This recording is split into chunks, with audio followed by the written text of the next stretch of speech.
cool. So parts of our paddle then. Alright, so at the very top, we got our T-grip, shaped like a T. Alright, we then got our shaft, which goes all the way down our paddle. This is called our shaft.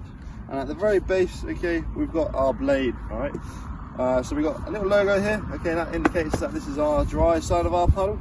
Okay, and then we got this side, which is called our wet side of our blade. Okay, so dry side of our blade, wet side of our blade. And what we want is we want our label always facing out to see when we're paddling. Okay, just like this. Alright, so this is the way we're going to paddle. Alright, we don't want to have it the other way around. Alright, that's because all we're doing there is just scooping the water. We're not really paddling there at all. Okay, so make sure you got the label facing out.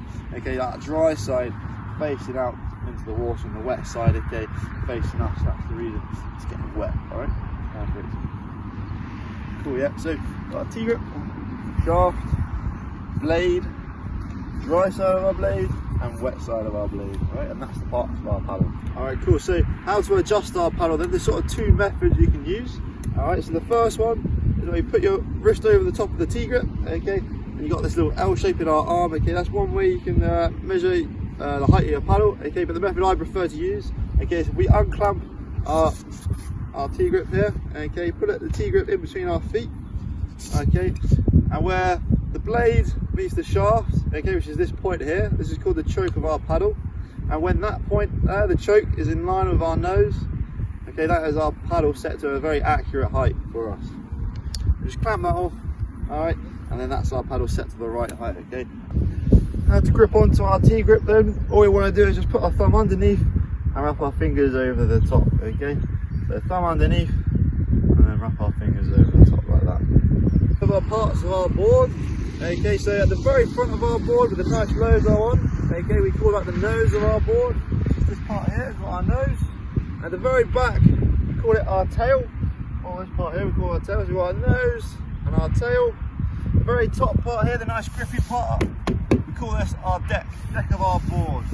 Alright, very front, got some bungee in case you want to do any day trips. You can stuck a dry bag under there.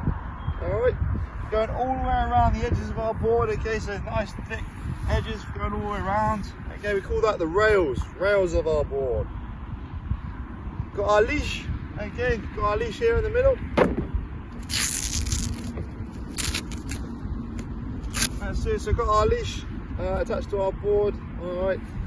And then in the middle here we've got our carrying handle, so we want to carry our board down to the beach, just tuck it under and walk our way down.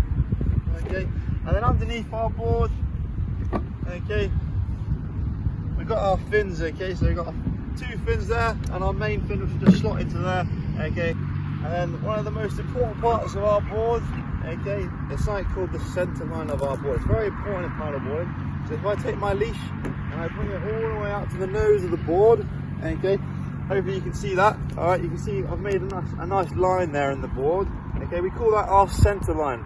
Alright, very important in paddleboarding, because we want to keep equal pressures of that either side. Alright, otherwise we put too much on one side, alright, we're going to fall in.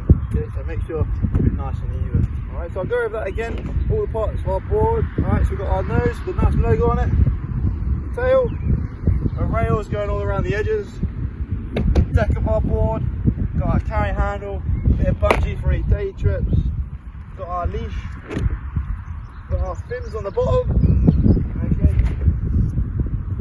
and then we got our centre line of our board.